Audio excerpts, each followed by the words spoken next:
ended up becoming a social media manager for Tangerine Bank. I actually launched Tangerine Hoops. Was still with MLSE. I was still doing the hangout, but the hangout wasn't enough to pay the bills. So I was working at CBC as an associate director, and that was paying my bills. So the 9 to 5 was Tangerine Bank, and then the 5 to 2:30 in the morning was CBC. And I had a 3-hour break during that CBC run. In that time, you could do whatever you want, just be back by 12. And my show for the hangout happened at 11. So I would literally go from the CBC building, walk to Dome Productions, which is the Rogers Center, on my break, do a show for the hangout, live to air. And then the moment that the show was done at 11:30, take my stuff, go back to CBC, do another CBC show, and then go to sleep, and then wake up the next morning at like 8:30 a.m. Yes. And I was taking an acting class at the same time. You're gonna have to work a lot, and you're not gonna get a lot. This industry is for hard workers. Yeah, you're not just gonna coast and like walk your way. And like if you like sleep, don't work here. So, episode number 8 of the Sports Creative Showcase is here. I have a very special guest with me, an old friend, someone I've known for at least 5 years now, maybe a little longer. Yeah, something around there. We have Savanna Hamilton from Sportsnet, the Raptors Sideline Reporter, a former producer at MLSE, my former producer. She was technically my boss not too long ago. Here with us today to talk about everything she's been doing, from hosting the Sideline Reporting for the Raptors, creating shows for the Toronto Raptors a few years ago, creating Swish, the WNBA show here for the NBA Canada. Savanna, how are you? Welcome to the Sports Creative Showcase. Welcome to the show. Oh my gosh, what an introduction. Shout out to the host already. I have a really big critic here. She's actually a television host. I'm not a television host, so I'm a little nervous. All jokes aside, thank you for coming in. Thank you for sitting down to chat with us. I know we've been planning on doing this for a while, and it's just been like scheduling, and one of us has always been traveling, one of us has always been busy, but I'm glad to have finally got you here. Yeah. What have you been up to? What's new? Before we get into your story, what's the last few months been looking like for you? Oh man. Actually, okay, so the last few months have been a little bit more lower key, I would say. Not completely off, no, but like just it's been the off season for the Toronto Raptors, of course, in the NBA. So kind of like catching your breath again, basically, because it was a long season, and it's my first season, and I didn't know what to expect, and learned a lot of things on the road, and like just in that journey, in that time, in that space. So the past couple of months I've really focused on just like being with family, reconnecting with friends, recharging for myself mentally, and just really letting that take priority on top of just like just doing things here and there, talking to students, and like trying to give back where I can. No, that's awesome. So getting into it here, obviously you are a sideline reporter at the Raptors. You've had a long experience here in the basketball world as a producer, as a on-air talent. Takes a lot out of you, takes a lot of your time, but you obviously have a passion for it. You and I met, I mean, how long ago did you graduate? I graduated 2 years ago. That was like 2018. So, I mean, we would have... Wow, we didn't even meet through school originally. You and I would have met through MLSE. So, for context for everyone listening, I was a video editor at MLSE for a few years, and then I met Savanna, and she was producing... What was that show called again?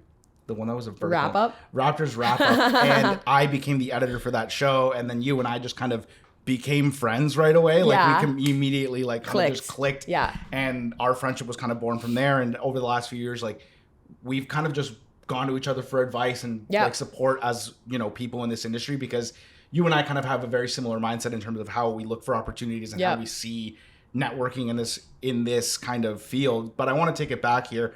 Where did you get your start? Obviously, we could talk about everything about you being on air, being on Sportsnet for the Raptors. We were saying before the podcast, how crazy is it that like 3 or 4 years ago, we were both at MLSE, and now here we are. Yep. You're a sideline reporter, and I'm with the NHL doing completely different things that we thought we would have done. Give me a little background in terms of like where you started and how you got into where you are now. Well, first and foremost, I'm just so proud of you, Juan, because like this is a moment to get your flowers, because you're literally living out your dream. And I remember you telling me like when we were both working for MLSE, like exactly what you wanted to do. You loved hockey like from day one. You weren't shy about that. Even though you're cutting a basketball show, you still let it be known that like, my true passion is hockey. I love basketball, but true passion is hockey. And then here you are like like one of the content creators, one of the main guys that the NHL uses, that's literally sending you out to the finals, and that you're blocking off this time for me to record a podcast with you because, you know, the next day or two, like you have to fly out. So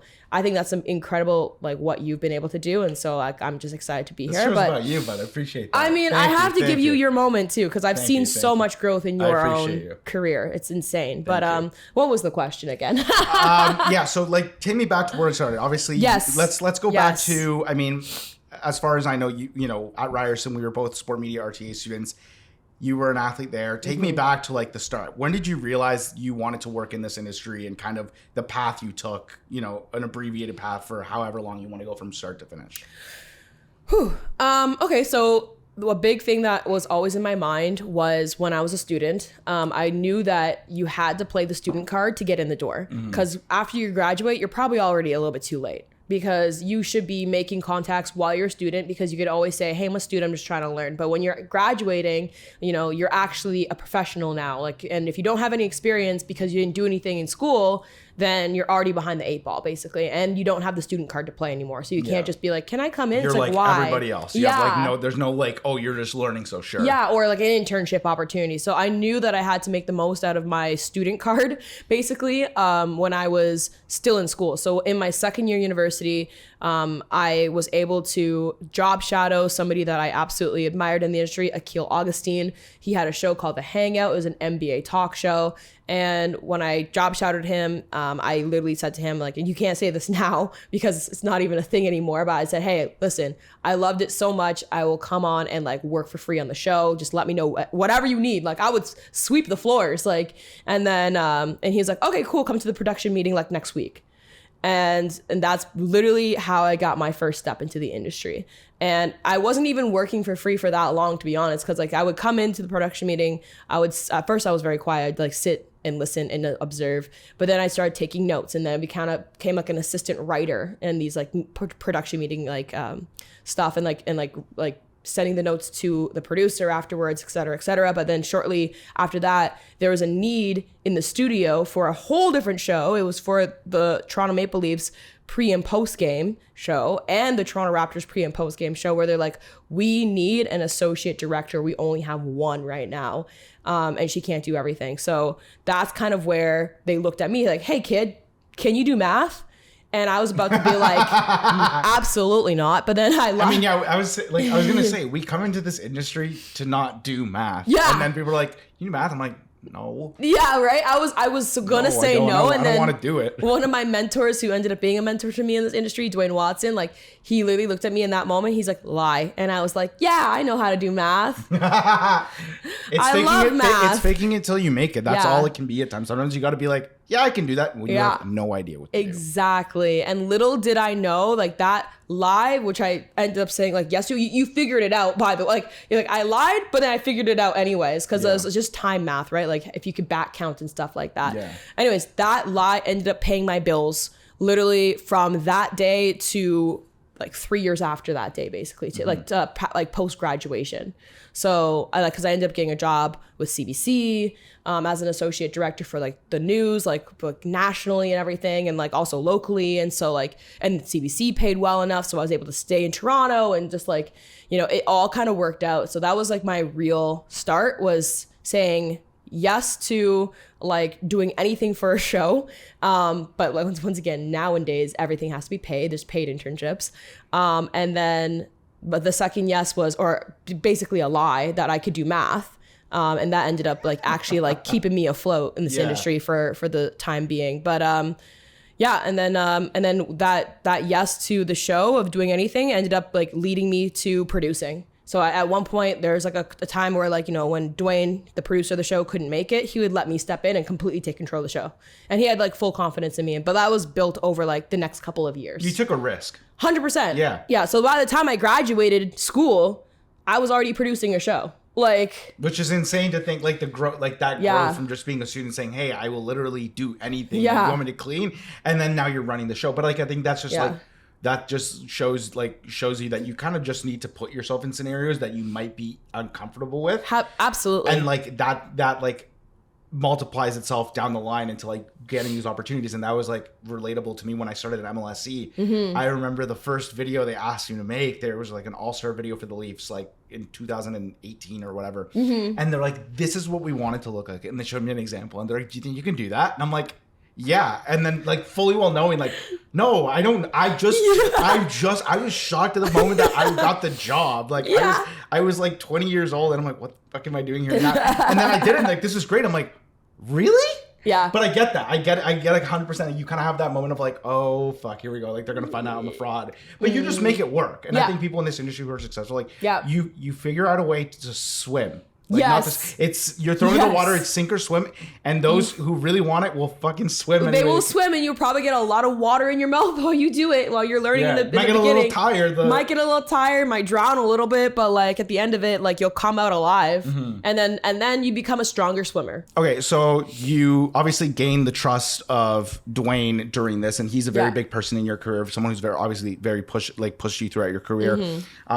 And we talked about how school is a really good way to network with people. In your experience, like how important was it for you to build that network in the early days? You mentioned like that student card. When you're out of school, no one really gives you a look. Exactly. How important, and this is something I stress like on the podcast and also on my YouTube channel. It's like, I don't get my jobs just by being a good videographer. And I'm sure it's you don't get your jobs just by being good on air. You're amazing on it, but it's really a lot of the times who you know as well and who can connect you and who can put you in the right spots. Can you talk a little bit about like how you use your network in those early years to then put you in the place to like, you know, eventually develop Wrap Up and then also something like Swish, which led to where you are now? How important was it developing your network and what was that process for you like how did you do it? It's funny because it's not even just like who you know, it's like how well you know them too, and like how much they like you or trust you. And like, you know, they're the decision makers in the industry, and there's not many decision makers because, you know, the funnel gets tighter and tighter and tighter. So like you have to maintain a good reputation.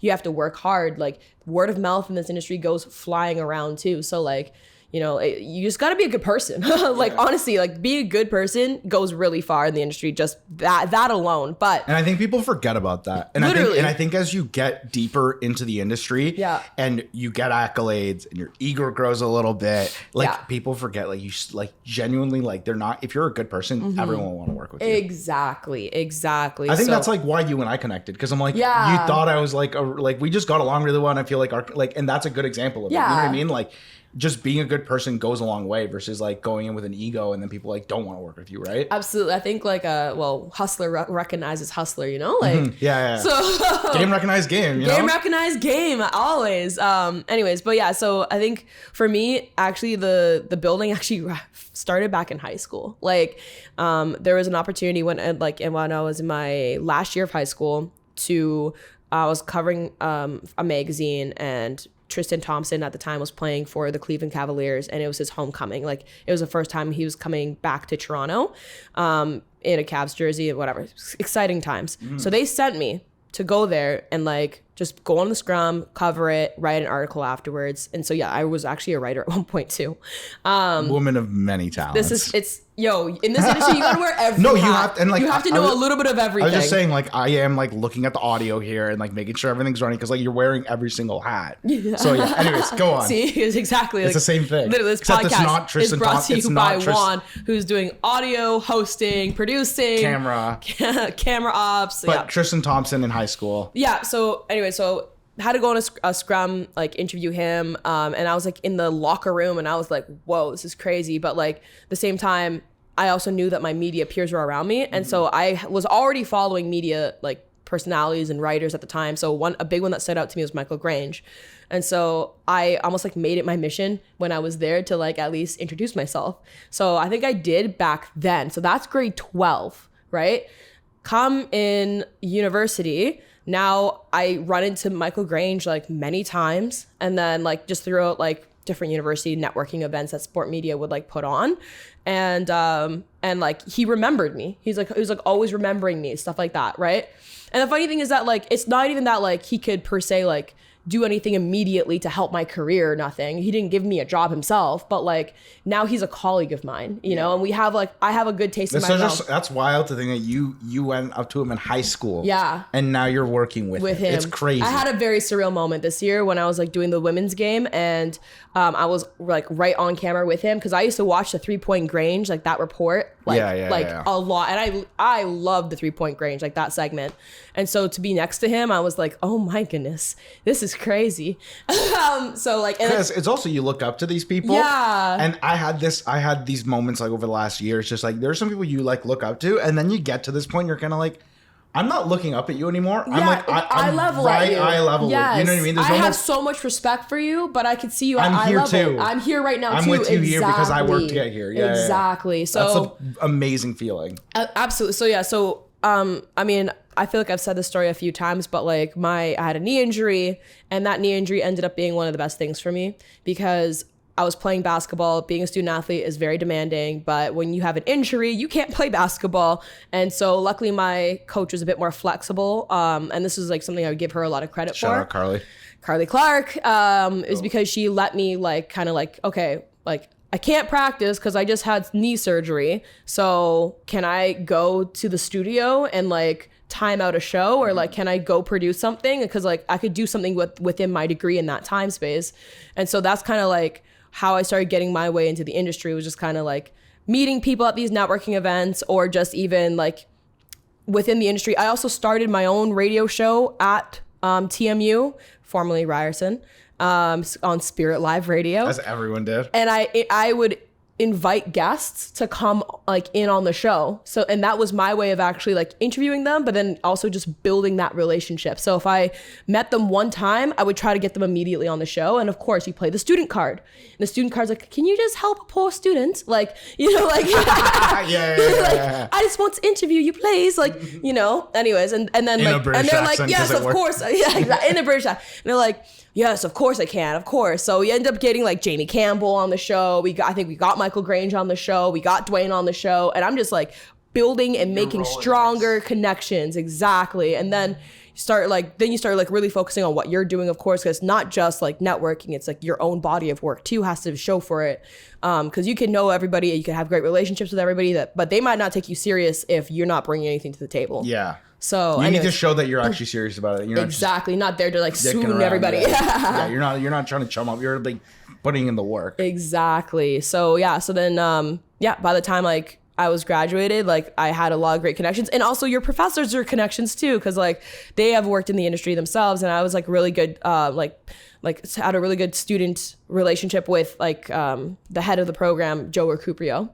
And he was the one who actually recommended me to go to CBC to get the associate producer job, which ended up paying my bills. Like, so, cause associate director job.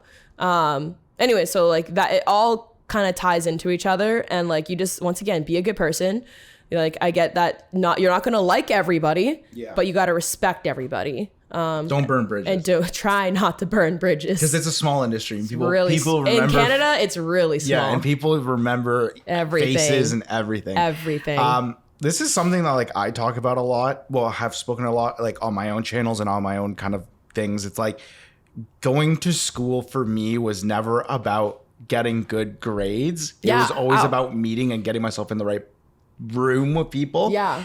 For people who are younger and looking to get into this line of work, whether it's producing, directing, being on air, do you think, give me your honest opinion, do you think going to school is a good idea these days, or can you make do without it? I just want your opinion. Yeah, this is a very like... It's a touchy subject because people are like... Topical one. Because I went to the same program as you. Like, we went to school together. And I will tell you, you don't need school. Yeah. But I also am a hypocrite because without the people I met in school I'm not here at all. Yeah, I think so. The way I look at school is less about what you're learning in school and more about the connections that school can bring you.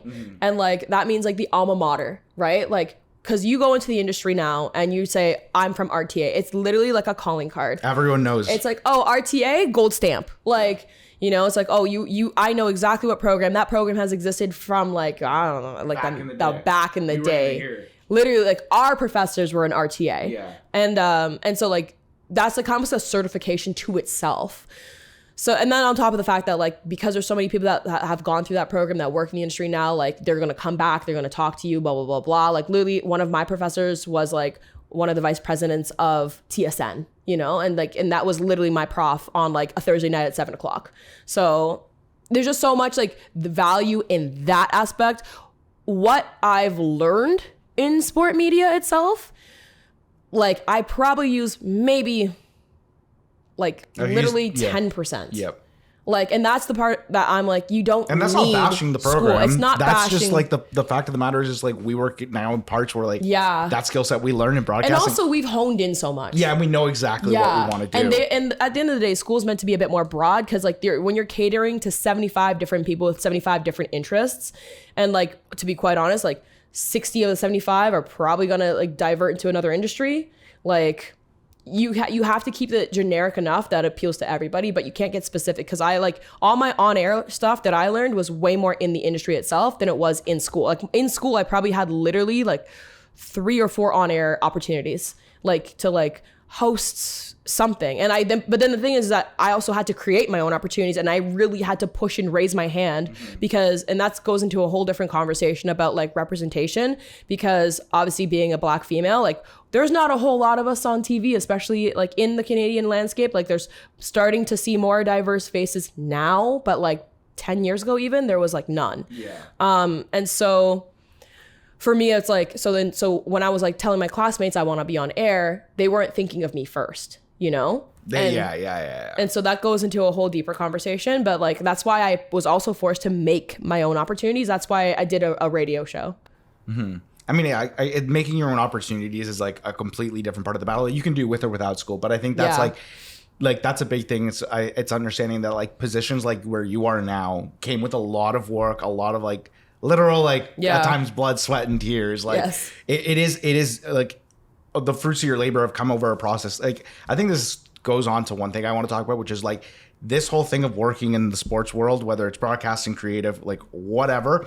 It's not going to happen overnight. No. And I think we're taught really early on that like, well, you go into it with the thought that like, 4 years, I'm good. And then you get in, you're like, oh no, like it's not like, oh shit. Like I am a little fish in a big pond. And it's like big pond. But I think that's something worth noting too for like younger people. It's just like, just because you graduated school and didn't get a job right off that, that's fine. Like this is like a slow burn. Like you're not gonna get a job like this, right? And it's also like incredibly competitive. But I want to segue here. So you started working. You got through into MLSE with the Raptors through Akil. Yep. Then you met Dwayne, and then you became an associate producer. Was it associate producer or director? Yeah. And associate director. And so you both multiple hats. Both hats. So you did that, and then so how do you segue then into becoming like a main producer? When by this time I would have met you very shortly after. What was like the next few years? Like you grinded out as the AD and the AP. Yeah. Worked your tail off while being an athlete. What was the next kind of like step in your journey from there? I graduated by this point. And I was like thinking to myself, I'm like, okay, like this is crazy. Like what now? So I ended up becoming a social media manager for Tangerine Bank. I actually launched Tangerine Hoops. I didn't even know you did this. Yeah, this is deep. This is deep. This is like a playbook way back when. Yeah, I launched Tangerine Hoops with Tangerine when that was first happening, and then I literally like helped them in the thing, brainstorm, even like Fan Angle, what you see today. Like I was in those meetings. So like, anyway, so that was a piece that I ended up using to when I went back to MLSE. So I was still with MLSE. I was still doing the Hangout, but the Hangout wasn't enough to pay the bills. So I was working at CBC as an associate director, and that was paying my bills. But on top of the fact that I had a 9 to 5 and then so the 9 to 5 was Tangerine Bank, and then the 5 to 2:30 in the morning was CBC. And I had a 3-hour break during that CBC run, where like in the middle, because we had a show at like 9 and the next show was at like 1 a.m. So in that time you could do whatever you want, just be back by 12. And my show for the Hangout happened at 11. So I would literally go from the CBC building, walk to Dome Productions, which is the Rogers Center, on my break, do a show for the Hangout live to air. And then the moment that the show was done at 11:30, take my stuff, go back to CBC, do another CBC show, and then go to sleep, and then wake up the next morning at like 8:30 a.m. Yes. And go to school.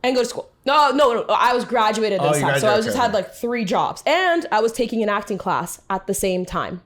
So like... it's funny because we talk about like just before how much of a grind this like line of work is now. Yeah. And that's with one job that you have right now.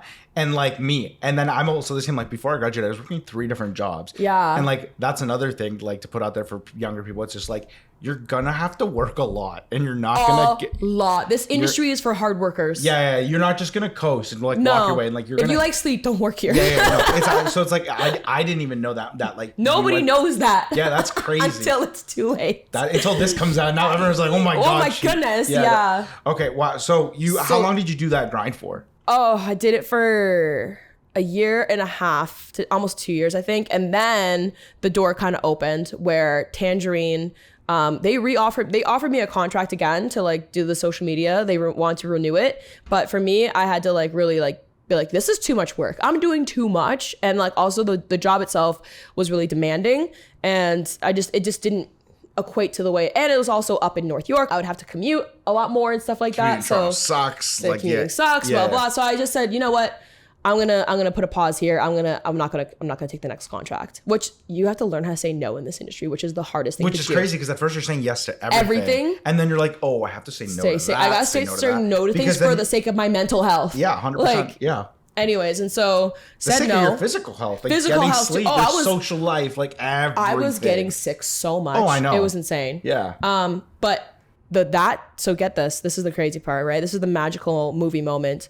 So I said no to that contract, having no backup plan other than I'm going to work at CBC, and that's going to be enough to pay my bills, but it's definitely not enough as what I was making before. And I'll figure it out. Why did that week the Raptors offer me an on-air job to do wrap up? Because I pitched wrap up like before, and they're like, "Yeah, we're gonna greenlight it." When it rains, it pours. In goodness, yes. Like when I got offered the NHL job, you know that I got another job offered literally that week. Yes. And I'm like, but it's like I think it also shows that like when you take a step forward and you like say yes or no, it's like the whole thing about like everything has an equal and opposite reaction. Yeah. Like you saying no to something, open a door to something else, and like. I think that's really important to note too for anyone listening. It's just like, don't be afraid. If you think you're going to set yourself back from saying no to something, you're actually opening your time and your energy to a completely different opportunity that you never knew what it came. I feel like you put your trust in yourself, and you put your trust in honestly like the universe, God, whatever you believe in, and like things just work out. Yeah. Like I'm like serious. Like it's actually insane. So like I quit that Tangerine job with no real backup plan on how I'm gonna like make up for that money. That week I get an offer from MLSC to be like a host on contract for social media, which also then evolved because they knew I had all this producing experience from the past. It actually ended up evolving into, hey, we also need an associate producer, like a legit like on contract type of thing. And I was like, done. And then when I got that contract, I was getting paid per gig, and I was hustling every producer. I was like, let me on your project.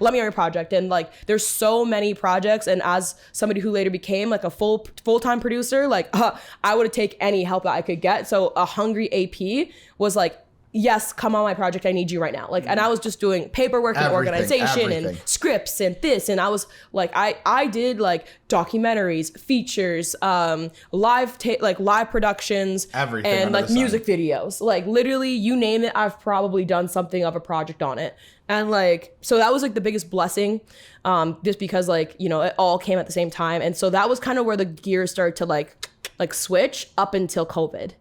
And then COVID happened, and all of a sudden it was a really unsure time because no sports. Just got wrap up. Because we would have met like we would have met 2020. Yes. Or 2019. And wrap up launched and that December was like, and that was your baby. Yes. That was like your thing that you I pitched, I think, blah, blah. I had a great producer working with me, Tony Francis. And so like, but like that, we launched wrap up 2019 December, and then COVID happened March. I forgot 2020. how close it was. So we only had 8 episodes. Yeah, we didn't get. I kind of forgot that it was that. I thought we worked on it for a year. I'm like, no, we worked on it for like 4 months, 5 months, and then the world ended. For real. That's crazy. For real. And also shout out to like your editing skills on that, because like literally you made it almost look like a TikTok before TikTok was even like TikTok. TikTok didn't exist. It didn't. It was there. It was like Musically, like yeah. And so, but we had that like TikTok vibe to it, like, which is like we're just ahead of our time. Yeah. But anyways, so I mean, you're the one with like 100,000 TikTok followers. Well, go follow her. Stop. Stop. At Savanna Hamilton 11. Links will be down in the description below. But so then COVID happened just as COVID happened the week that MLSC said, hey, we need a sideline reporter for the 905. We want to give you a shot. And I was so nervous. I was like, oh my gosh, I'm going to mess it up. I don't want to mess it up, blah, blah, blah. But at the same time, I was also like so excited because I was like, finally, like, this is like what I want to do. This is exactly what I wanted. Yeah. And then, sorry, games canceled. Everything's canceled. COVID shut down the world. And then all my like shifts at CBC, all the shows I was doing, they all went to a bare minimum. They just did one national show. So now you had like an oversupply because we couldn't leave our house. Yeah. Exactly. Yeah. And so then now I went from having a ton of work to almost no work. I was literally working once a week at CBC, and thank God you gotta save money in this industry because like you don't know. COVID doesn't stop you from paying rent. Rent, exactly, right? Oof, now we got some CERB checks in there though. Yeah. We all did. So they blessed us a little bit, but still not enough to like continue. But anyways, and so I ended up making TikToks in my bedroom. making TikToks in my bedroom for one, and then two, the second biggest blessing was MLSE decided to hire me full time. Like before, it was gig to gig. Like I was saying, I was trying to be on every project to get paid, and now this time it was completely full time job, benefits, everything, the whole 9 yards. Because what happened during COVID, when everybody was at home, the only thing they had was a screen, and what goes on screens? Content and people. Yeah. And so that's why our industry almost like took a boom during COVID because people were like, how can we entertain people? Yes. And that's why like I got the full-time job at MLSE and my official title was host and producer. And here's the thing, I negotiated the host title in there because that was originally it was gonna be full-time producer. But I was like, no, I want hosting to be in it too. I love that because I think a lot of people in this industry. So again, this is the show and the channel are geared towards younger people or people who want to, not just young people who are trying to figure it out. Yeah. I think a lot of people always just like take what they are given. Yeah. You are like one of the first people I said, you're like one of the first people I know who was given something and you were like, yes, but I want one more thing. Like you used your leverage. You have to. And that's awesome. Like, and like, that's really rare. Cause like, I feel like anyone else would be like, yeah, I'll take the full-time job benefits. Like, give me that. Like I secured it.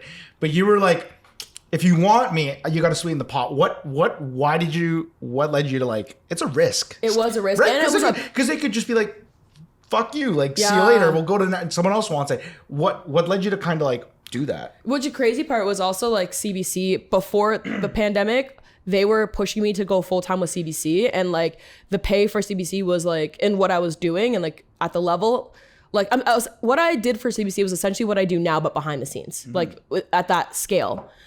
And so the pay was great, but I didn't like the job. Like that's why I tell people don't get good at something you don't want to do. Because the money's gonna entice you and keep on enticing you. So I actually had to take a step back in terms of like necessarily pay grade, basically. But now it's like, okay, you take a step. I call it like you take a step back to reshift the slingshot, because you're gonna pull it back and you make sure it's going in the direction that you want to go in instead of you can't get consumed by like the money and the exactly. job. You really have to understand that like there's more to it. And I love that saying. It's like, don't become good at something you don't want to do, because then you'll be stuck in the rabbit hole. Exactly. And then next you know you're gonna be 10 years in the rabbit hole. Oh, but I always wanted to be a reporter. But now you're too old, or you're like there's some whatever. I can't tell you how many people told me when I was working like behind the scenes, you just be lucky that you have a job in television. I'm like, yeah, but it's not the job I want. It's a job in television, which I like, but the job I want is to be a reporter and a host, and I want to tell stories. And they're like, well, that's really hot. It's really tough and it's like really hard, blah, blah, blah. I'm like, okay, well, I'll figure it out. And like, anyways, so taking the job for host and producer, like it was a small sacrifice, but like I knew down the road it would pay off. Yeah. And I mean, it did. Hi. Yeah, it You're has. on TV. You're on national television. And it's like the pay's not bad. Yeah, no, and that's good. And I think at the end of the day, like you get the bag and the job, and it just like. But I do really relate to like, you know, you need to have kind of an idea of what you want, the bigger picture. Yeah. And that's the same with me. Like right now, I'm a content producer and a video editor, but like I want to be a like a creative director one day. Yeah. Like you need to have kind of that bigger mindset of like what else is beyond. And this was a question I had lined up for later, but I think this is a good time to bring it up. Like you've gone from like the bottom of the barrel, and then you got this big break, and then you became a producer at MLSE, and like you had the CBC thing, and then even though you're working with the Raptors, like that's a big deal, especially when you're coming out of university. Like at least in Toronto, that's one of the biggest things you can do. But you weren't satisfied. You were like, what else is next? And then you're like, okay, on-air host and producer for like the 905, and then you're not satisfied with that. Okay, Sportsnet. Like, what is it that drives you to keep going for the next big thing and not like you don't get complacent? You're like the least complacent person I know. Like you don't get satisfied with that. Like you want something bigger every time. When you catch that fish, you're like, what's the next bigger one? What drives you to keep getting that next big fish in your career? Well, first of all, I'd like to say that, you know, you gotta smell the roses sometimes. Yeah, you need to like enjoy your wins. Yeah, exactly. Enjoy your wins and enjoy where you are at, like in the present. But I think what drives me is that like from day one, like, and I mean when I was 16 years old, like I had a vision, like not a vision, but like I had a vision. Like no, I had a dream. Like I had a dream of like I want to be a sideline reporter or host, and like I want to tell stories, and like I want to do it on like the largest scale that I can, because I feel like I could reach a lot of people, and I feel like, you know, if I'm able to talk to somebody and empower their voice, because sometimes people have a hard time telling their own story, kind of like what you're doing to me right now, then, you know, I feel like there's value in that. I feel like I could bring that. I feel like I have storytelling to offer to the world. And so for me, it's like, how can I get there? Like, how can I take my career and like essentially like climb up the small steps, because it's very small steps and it feels like it's stagnant at times, in order to like to achieve that. So when you have the bigger picture in mind, I think this is almost like the biggest blessing and almost a curse at the same time too, is when you know what you want to do, and it's just a matter of like getting from A to Z. And so, but the thing is, oftentimes we don't know how to get from A to Z, because I mean, Z seems so far. But, you know, if you are able to break it down into steps and like just understand, and also look at people in your industry that have done something similar, or they're already at Z, and you look back at their career, how did they get there? And so, for example, like I love Rosgold, Rosgold and Wade, like she's amazing. And so she was somebody I followed on Instagram. I followed her career, and I noticed that her path was, she was a G League sideline reporter for the Warriors, and then she became the Warriors sideline reporter. And then now she's like... And you literally took that same path. route. I also noticed it with like other reporters.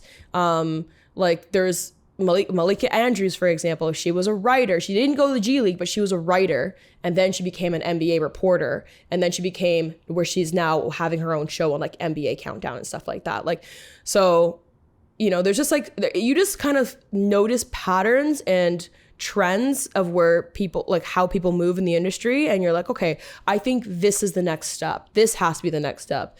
And so I feel like it keeps you focused. Yeah, you see how people have progressed. Yeah, and it keeps you like dialed in. Exactly. So I think that's what drives me ultimately, is that like, you know, it sounds so cliche, but like I do want to change the world.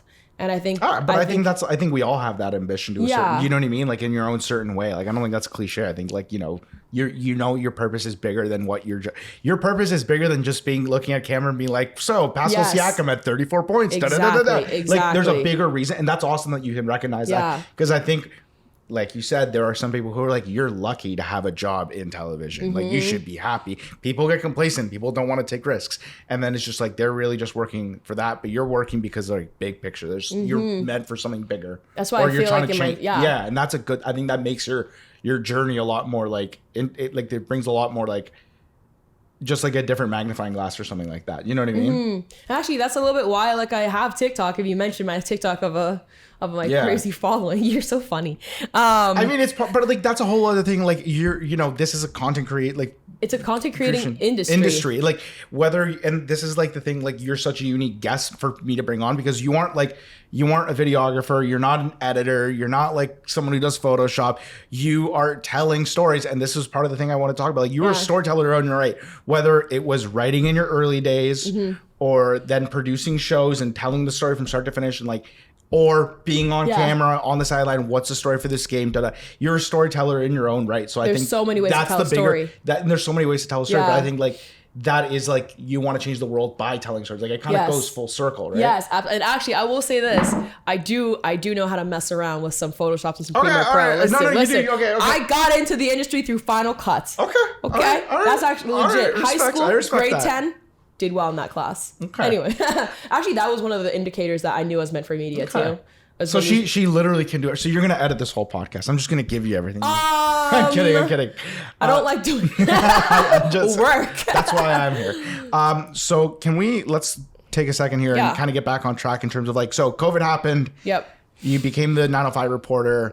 You did that kind of as COVID came and went. How did you end up getting in touch with Sportsnet? Because I think the next big leap is getting the gig where you're now on national television for almost every other Raptors game. Yeah. Talking on camera and doing your thing. How did they get in touch with you? What was that process like of like getting that ball rolling to now become the on-air? Because at this point you've been doing on-air stuff for 3 years or so, but just not on that big spotlight stage in that sense. So how did that, what's the short story there? Like shorten the story there. How did you get from A to Z? Well, at this point we're like on H to like X, like whatever. I don't know my alphabet. You don't know math. You don't know the alphabet. But how did you get there? How did you end up moving into that position? How did they open it up for you, or what was the situation? Yeah, you know what? They say that there's a little bit of luck in the industry, and I truly believe that too, for sure. I've heard you have to be lucky to be good, but you have to be good to be lucky. Like it kind of it works in a cycle. It's a cycle. Yeah. And I think a part of that is just always being prepared, always being ready. And also, if you're not ready, then do it scared. Yeah. And do it like jump into the deep end and learn to swim to bring it full circle. Lots of swimming references. We love to swim. Anyway, So the big break really happened when I did a G League season covering the 905. That went pretty well, I thought. You got on ESPN. You got on ESPN. I was on ESPN. I forgot about that. You posted that photo with the ESPN plaques, and I'm like, damn, okay, she's too big for me now. ESPN. My bad. So you had that experience. You got to be on ESPN. That was fun. Yeah, that was super cool. Actually, thank you for reminding me. I totally forgot about that. So I'm covering the G League playoffs. And then after that, it kind of lended itself to Scarborough Shooting Stars, who were opening up a new franchise. And I wasn't sure. For context for people, that's a Canadian elite basketball league, kind of a pro league if you're in Canada, but continue on. It's kind of, it's like literally think about like the NBA Summer League or like even like NBA G League, but like. Just Canadians. But just Canadian. Like franchise in the summertime. So a new franchise was opening called the Scarborough Shooting Stars, and Drake was like really promoting it. His like really good friend Nico, he was one of the people who ran it. Another man named Sam, who's super cool. Like he was also somebody who was also running it, and people were like, "Yo, Sav, you need to get on this. You need to get on this." And I wasn't sure how I felt, to be quite honest at first, because I was like, my summertime. Like I was also like at this point, like I was hustling so hard. I was so tired like last summer.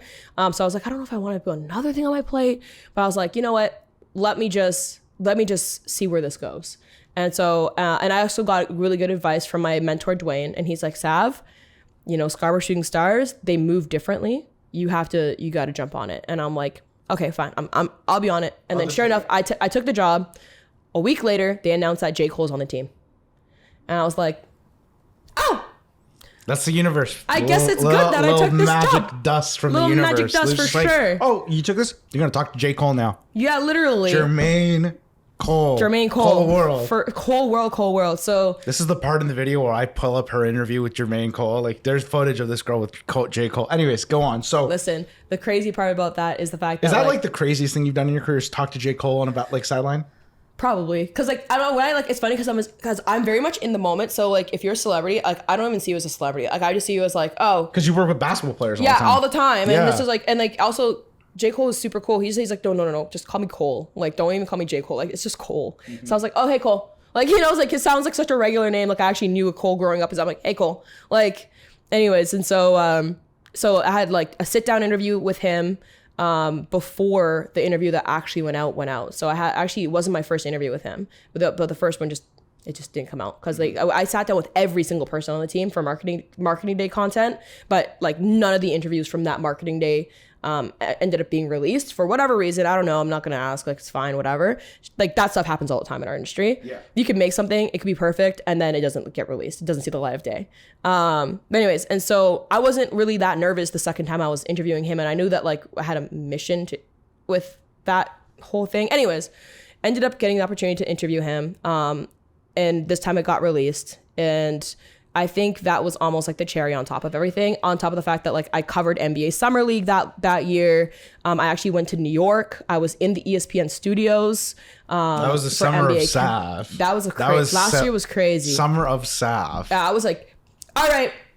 I'm like, every time I texted you, you were like, oh, I'm in New York. I'm in Vegas. I'm like, what the fuck? Right. So New York, Vegas, and then Scarborough Shooting Stars. The people who ran the Shooting Stars, amazing, like Low, amazing, everybody. Mm-hmm. So I honestly think that just threw it over the top. So like between the Summer League interviews, like interviewing NBA rookies and stuff, and like the J. Cole interview, and just like getting my reps up, and then I ended up working for CBC on camera during the CEBL playoffs, and then I ended up becoming the award host, like for the award show.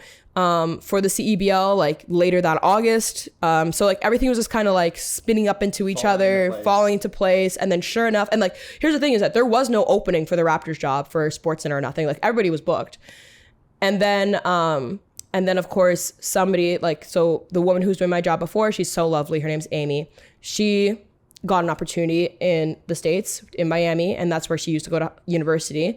And she couldn't pass it up because her dream job is to be an analyst. And she was a sideline reporter here. So once again, this is her like path to choose.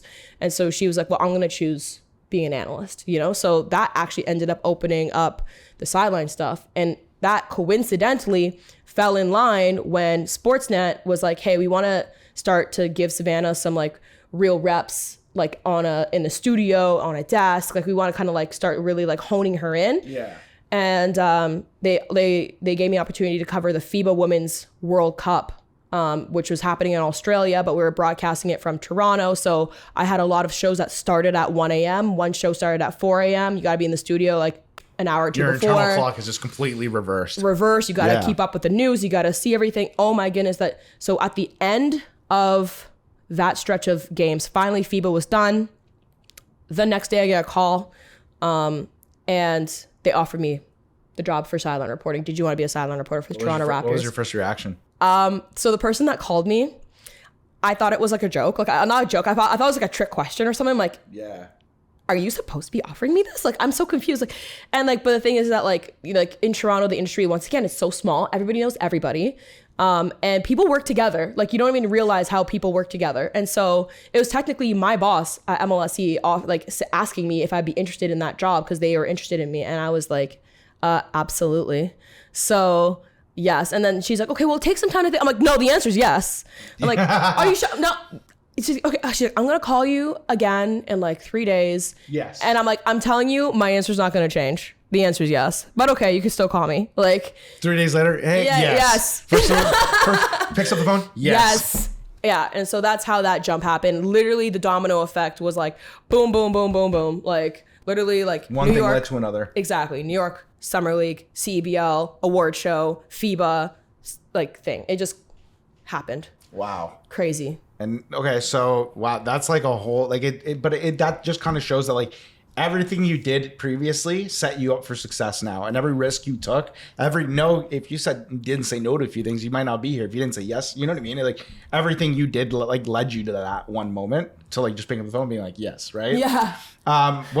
So you just finished your first year as a sideline reporter. Yeah. 82 games with the Raptors. Woo! Or you do half the games because of Sportsnet TSN? So I actually do 82 because of a secondary contract I have with MLSE. Okay. But 41 of them is with Sportsnet. like for sure, like is a Sportsnet game.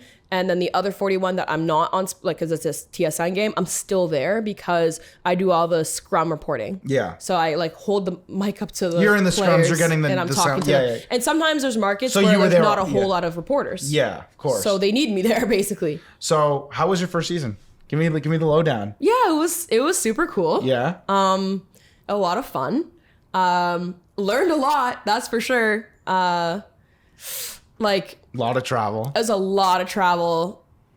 I was really tired at times, but I think what just keeps you going is just literally your passion. You're doing your dream job. Like, and it doesn't matter how much you stumble or fall or like whatever, like you just pick yourself back up and you're like, I'm talking about basketball today. Yeah. Okay. Like I'm getting paid to talk about the sport that I actually like love. I reference this, but like what you're telling me reminds me that like what we do is like for a living is like we love what our job is. Yeah. Like I think like the second episode of this podcast, I had Taylor from the Reefs on it, and he was just like, oh yeah, like I'm out with my buddies and it's just like they're like complaining about them working like at a bank or whatever, like at a firm, and they're like, how's your day at work? And he's like, oh, this player tore his fucking ACL, and like that's the worst thing that happened to you. Yeah. So it's like it's crazy to think that you get to do that, and like that's your reality isn't sitting at a desk crunching numbers. You get to go travel the world, work with all these world-class athletes, meet incredible people. Yeah. Like it's such a cool experience. Give me the day in the life. Give me like a typical, give me a week. Game. Oh yeah, I was gonna say.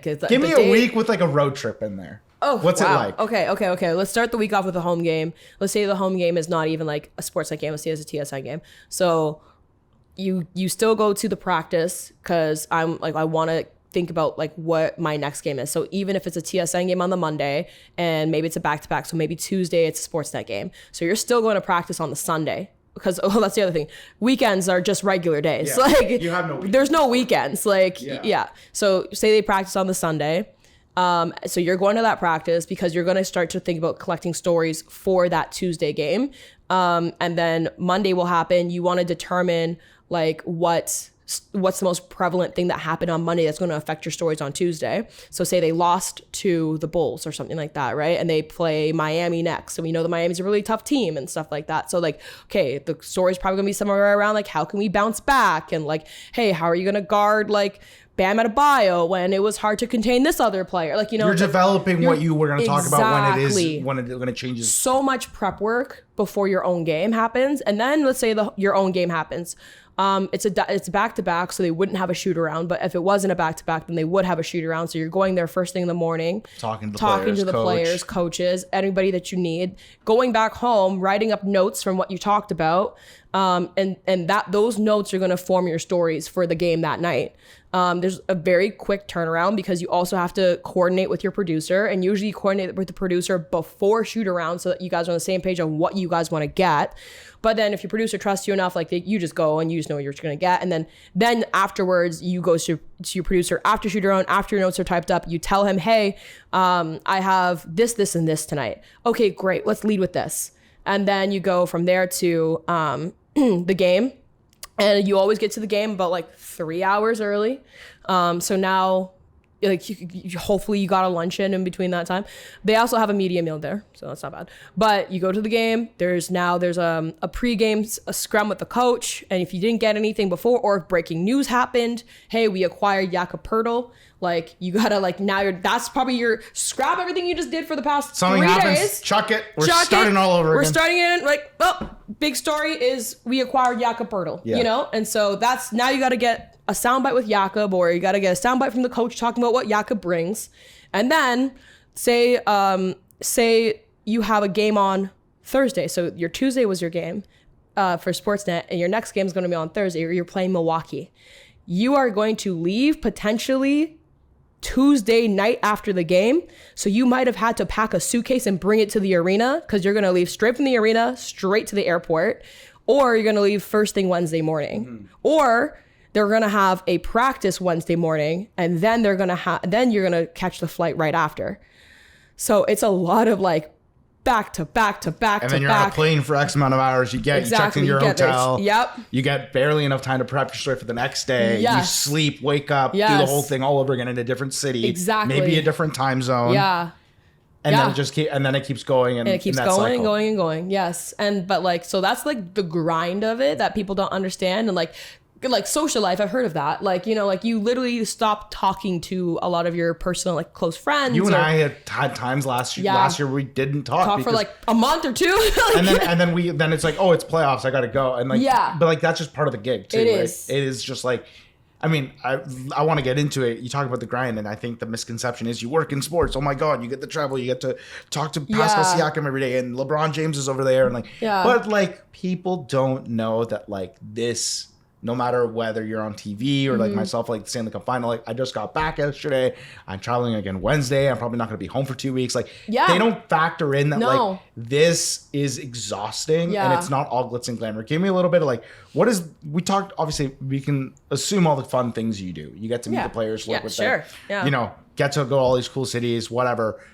What are the hard parts about it? What are the things people don't see? What's like not on the Instagram, right? Tell me some of that. Missing Christmas.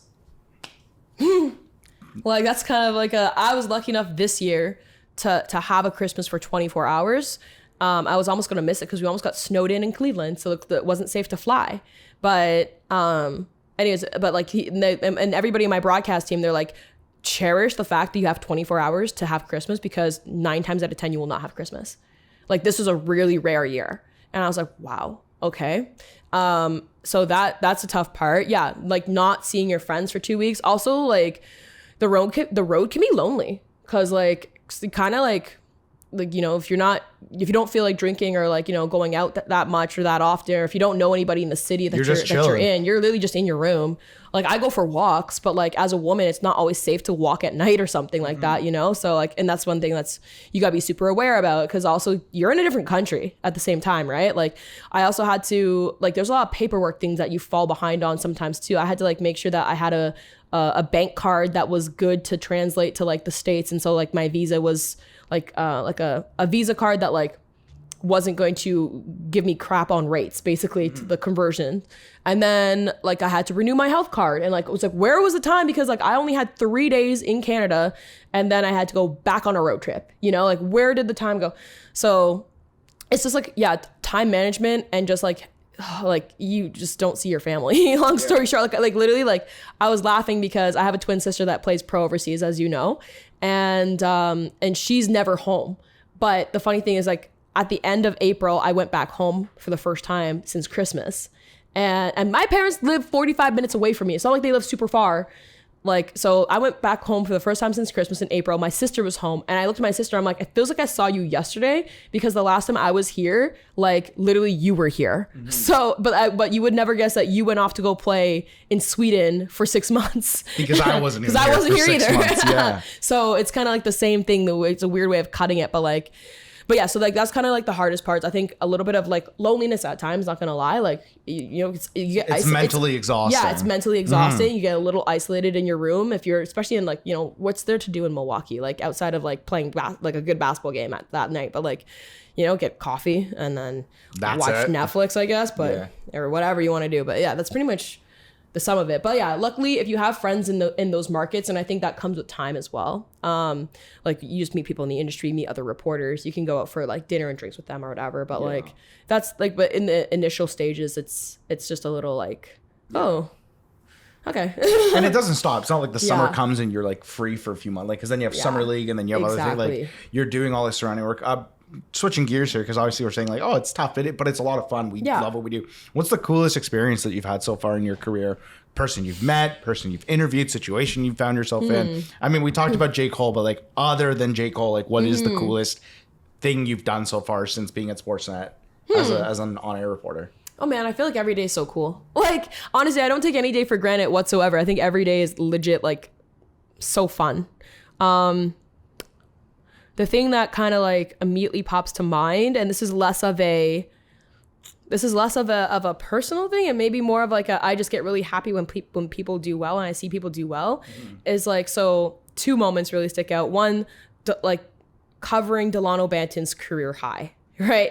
Like Delano didn't get a whole lot of minutes this past season, and like he's just developing, but like seeing him drop 27 points against Detroit and then me having to interview him, and this is a guy that I covered almost like daily at the 905 level the year before. You kind of grew with him. Definitely felt like I grew with him. So to see him succeed, like it was like, I was like, oh, ear to ear, like smiling for him. And so then I like walk off interview. I say, hey, Delano, like, let's do this. And we've done a million walk-offs together in the 905. So that's probably like the moment that sticks out the most to me right now. But yeah, other than that, like, you know, I also covered like when Fred had a career high in assists.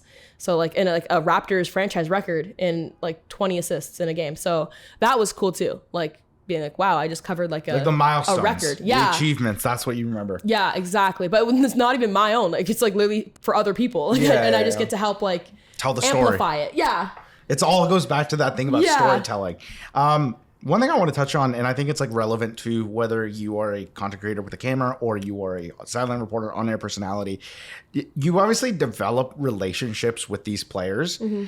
And I think people misunderestimate how important that is to actually like be on good terms with them, see them as people, not just basketball players, because like you see them every day. And like, I get it when I worked with teams in particular, like when I worked with like, you know, the Ryerson basketball teams, or when I was like with the Argos, like getting to know the players benefits you so much. But like, there's like, cause there's a mutual understanding. How important is it for you as a storyteller to develop personable relationship with these guys and like get along with them and not, cause I mean, I feel like there is some stigma about guys not wanting to talk to media. How important is it for you to develop those relationships with the athletes as a storyteller? Yeah, I think it's so important because if you want to tell stories, they're going to have to give you a nugget. Like they're going to have to give you something to work with. You can't just make up or fabricate stories. Like you have to use their words, even if you're just like paraphrasing, but you still have to like, you have to like talk to them. It's just like building any sort of friendship. Like you talk to a stranger, they're not going to tell you about any details of their day. They're going to tell you like, yeah, my day was good. You know, like, but if you get to know them a bit better, like, oh, okay, well, why was it good? Like, oh, well, you know, I kind of like, I learned a new skill. I'm getting better at my left hook because like, that was actually an area of weakness before for me. But now I feel like I'm like, oh, no way. So now they're kind of like slowly opening up about basketball related things. Yeah. And I think it's like, and like we talk about like looking at your peers eye to eye, like you got to look at the athletes eye to eye. Cause like for me, I see it as I'm here to help you. I'm here to help tell your story. I'm also here to like to tell a story to the masses because they don't get to hear from you like as personally, I guess, as other people may have. So anyways, it's just, no, you have to be able to build a foundation of trust with athletes and like, you know, use your own like skills to like decipher like what's information that's relevant, what's not relevant, and also do your broadcast team and it a only benefits you at the end to have this relationship because the better information, better conversations you can have with them, the better your stories end up being and the better like hits you're doing and whatnot. Exactly. Right? Gotcha. We're gonna pivot here from the Raptors. I want to talk a little bit about Swish, which is the show you did with the WNBA, and you're still doing it. Give me a little bit of background because that's kind of like your baby. That's like your side hustle. That's kind of like your happy corner in the world apart from just being on television. Give the audience a little bit of background on it and kind of where it's at right now and why that's an important project for you. Yeah, this is what we talk about creating our own opportunities, right?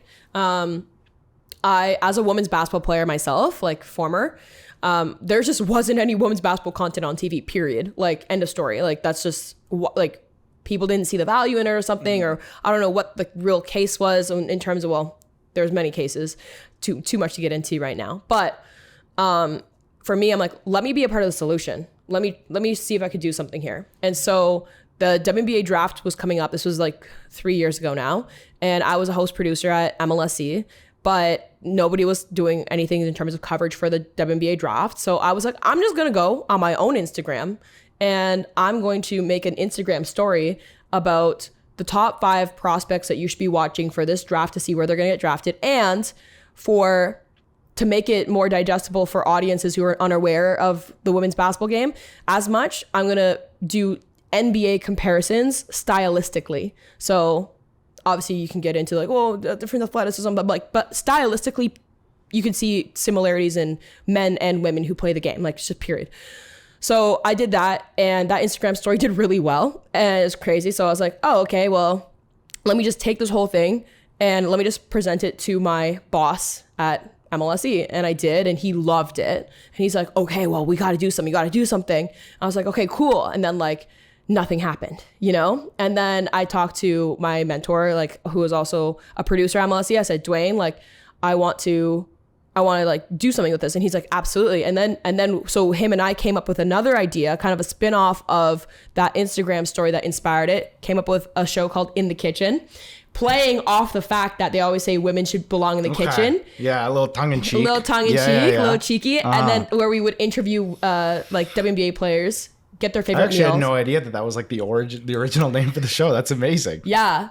Get their like, I'd be making their favorite meals while I'm in the kitchen, but I'm also interviewing them to get to know their story better. Okay, cool. So and that's spun into what it is now. And it's spun into like Swish. So I had like a lot of approvals and stuff like that, whatever. It did well. And then that turned into a WNBA draft show, like an actual draft show the following year that we actually used on the network instead of just my Instagram story. And then that did well, went all the way up to like the CMO. And she's like, yeah, this is amazing. Let's do a WNBA show.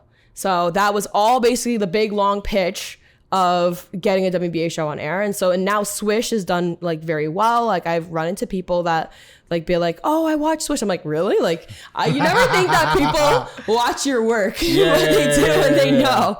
So anyway, yeah, that's kind of how it all came about. And yeah, Swish is definitely my like love child. Like it's definitely like my baby. Like 3-course conversation is as well. But that's those two are like right up there for me. And where are you hoping to take the show moving forward? You're in season 3 now. It's one of the only like shows on the WNBA that kind of concurrently gets run. Mm-hmm. What's the big picture for it? Where do you want to see it go down the line? Yeah, I mean, ideally, I think because it's such a great like piece of content, and the fact that like just there's not really any of its kind out there right now. So I think the big thing for me is like, let's just get it as much exposure as we possibly can. If that means social media, if that means, different sponsorship opportunities with other like people who are interested in investing, like that would be great too. But yeah.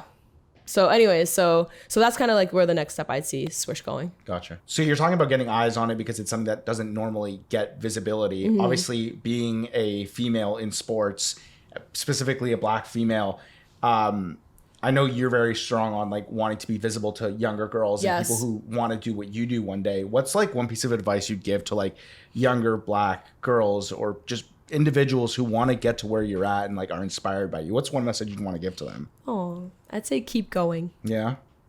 Just because it's a long road and it's not always a friendly road, but you can definitely achieve whatever it is you want to do. Like whether it's sports or not, you can definitely be the first of your kind. Like you could be the first person that looks like yourself in a space and just like take up space and hold that space and make it uncomfortable for everybody else that you're in that space. Yeah. Because you deserve to be in that space and it shouldn't be uncomfortable. And the funny thing about it is that when you hold yourself in a way that like, you belong here, everybody else is like, okay. Like acting like you've been there before. Exactly. It's like, that's like what it is, exactly what it is. It's exactly. Like act like you've been there before and no one's going to question it. Exactly. Do you ever think about the fact that like, you're trailblazing in your own right? You ever think about that? Like you're kind of moving, like especially in Canada too. Like there's not like there are not many people like you doing this and like pushing forward. So like in a way, like I'm sure there are little girls who see you on TV and like one day want to do what you do because of what you're doing now. So it's just something to think about. But like it's crazy also to think, and this is kind of where I'm going to segue to one of the last things I want to ask you is when you were, let's like go all the way back to like 6-year-old Sav. And you were like, coming into high school, I want to tell stories, whatever. What advice would you give to the younger version of yourself? Knowing now everything you've gone through. Yeah. In every different, what's like the biggest piece of advice you'd give yourself? It's not too late to become a doctor. Don't do sports. No, I wouldn't say that. No. Marry rich. That's so the sound advice. But goes for both genders too. It goes both ways. Not just again another thing Taylor said in the first episode. Marry rich. Yeah, literally. You don't make a lot of money in this industry. Literally, a lot of people who are in the creative industry, they actually usually have a partner that has like a good normal job. And this is non-crazy This is completely gone from how I got my career to this is how I'm going to sustain myself, my partner. Yeah, literally. No. Yes, but no. But no, seriously, okay. What's like the one piece of advice you'd give to younger you? One piece of advice I would give to younger me would be, stop doubting yourself. Don't doubt yourself. Like, trust your instincts. Trust that you know that, like, you'll be okay. Like, you will be okay. And you'll figure it out. Like that's part of trusting your instincts. That's like, and like, obviously, like, I could say work hard, but like 16-year-old Sal was already working hard. Like, I was a bit of like an academic in terms of I love school. And so, but yeah, I would say like, just like, everything will be okay. Just keep working hard, trust your instincts, and like, just like keep going. That's awesome. Yeah. Kind of building on that, just because this is also something I want to ask and just kind of lines up with that. What was like the biggest challenge you faced so far in your career? And how did you kind of overcome it? Because like, again, you and I like offline have talked at length of like the shit we deal with people we work with who maybe we don't get along with, or being underestimated or undersold because of who you are or what you look like or what you bring to the table. What's like the biggest challenge you faced as in your own right, and how did you overcome it? Yeah, because I think that's also, sorry to cut you off. No. That's like also another, like, I usually ask, what's one thing what advice you'd give to like a younger creative? You kind of just gave one, but like, in the number of challenges you face in your career, like what's the biggest one and how did you overcome it? Because I think people can learn from that. Yeah, that's a really great question, because I feel like there's so many mini challenges in terms of like, we talked about schedules. Like, you're not going to get sleep. You're not going to do this. But like, I think also just like the fact that, especially in my shoes, in my skin, like, you are a Black woman, you will be perceived differently, and like understanding that, and what does that mean, like, so there's times in my career where I've been more conscious and felt like I've had to adjust because I don't want to come off as an angry Black woman. Which is kind of like the trope. There is a trope, and there was a situation where I had to question somebody. I had to almost like call them out a little bit and be like, am I angry right now, or am I being direct? And I wasn't There's like a big difference. Yeah. Too. And then literally that stopped that conversation. Like, it stopped in its tracks basically when I said that. And then we ended up having another conversation later, and he was very apologetic, because he's like, when you said that, I had to really check myself. And I appreciate the fact that he like responded had to well. like take it in. Yeah, because he wasn't used to somebody like me, a woman, being able to be vocal and express what she needs to succeed in whatever project that we're working on and stuff like that. And so there's been situations like that, and sometimes it's not as bluntly, sometimes it's not as like as forward as that. Sometimes it's very subtle and very subconscious, and like inherent biases. You won't notice if you wouldn't look for it. Exactly. And you're like, well, why is this person treating me like, it's like, well, it could be because of this, but you don't want it to believe it could be this, but sometimes it is. And like accepting that and just understanding that has nothing to do with you and everything to do with like, well, the society that we are in. Yeah. So, but at the same time, don't let that be a deterrent. Once again, hold space, take up space, make people uncomfortable, be direct, be clear, be honest, be disruptive. Like, don't follow the pattern. Like, if you're I've noticed in your careers, like every level you've been at, you've like kick the door down and be like, okay, we're changing things around here, bitch. New management. I'm running the show, and I want everyone to have fun. But I think and I think that's our generation, like, in terms of like being under 30 years old, like this younger generation of people coming into the industry. Like, a lot of us are like changing that mindset of like, I know we've done things like this for 30 years. But why? But bitch, it's 2023. Kick the door down. Like, you're right. Like, it is like kind of changing, making people feel uncomfortable in order to make that change that you want to see. And that's the beautiful thing about diverse perspectives, and the quality that diversity brings into a workplace is that you get to challenge norms that you're doing, and you get to create new systems that are potentially more efficient or more friendly to like a greater spectrum of people, basically, right? And so that's like the kind of like the cool thing when you have diverse voices at the table. That's awesome. No, I love that you kind of, in your answer there, took the challenge and completely like, this was the challenge I faced, but this is exactly how I like fixed it with being that disruptive person in the most positive way. You know what I mean? You're going in there to do your job. You're just trying to change the aspect a little bit and show people that like, things are changing, but they don't have to like, it's changing for the right reasons, not for the wrong reasons. You know what I mean? Yeah. Perfect. Well, I'm going to kind of start bringing it all together here, wrapping up, because I appreciate having you on here. I don't want to take up any more of your time.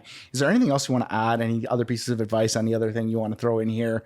This is your time to shine. Let me ask you, What are you going to be up to in the next little bit? What's Sav's next couple months looking forward to? You mentioned you were going on vacation, Woohoo! Taking some time for yourself. What are you doing over the next little? What can we expect from you in the next few months? Yep. So some vacation time for sure. Literally just mentally resting. I'm also still doing Swish, so booking guests and I have a great team of producers, but I also definitely like to have a bit more to say. Exactly. So I'm not just hey, just a face for the camera. I'm actually you want to develop the story. Exactly. Yes. And I feel like even that will help me prepare for next season to be a better reporter. Mm-hmm.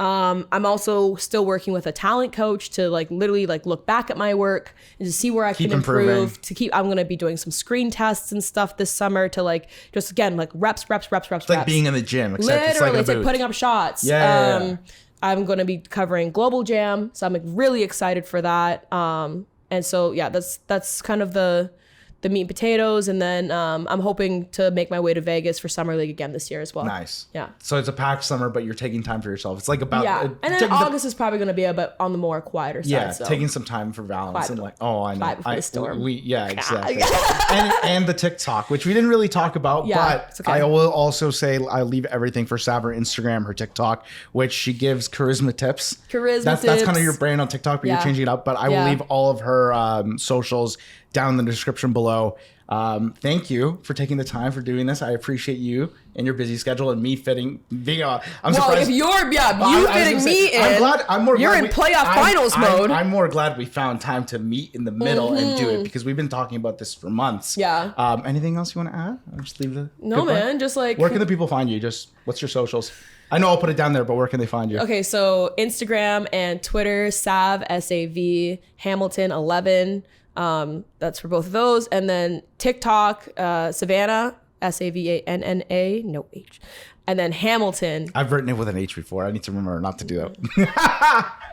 It's okay. You get a pass. Okay. Savanna Hamilton 11 for TikTok. All right. Beautiful. Guys, make sure to follow her. Give her some love. Thank you again. That wraps up episode number 8 of the Sports Creative Showcase. Everything will be down in the description below. If you guys are watching this will be out a week before the audio episode. And that does it. Thank you guys so much for listening, and we'll catch you guys in the next one. Peace.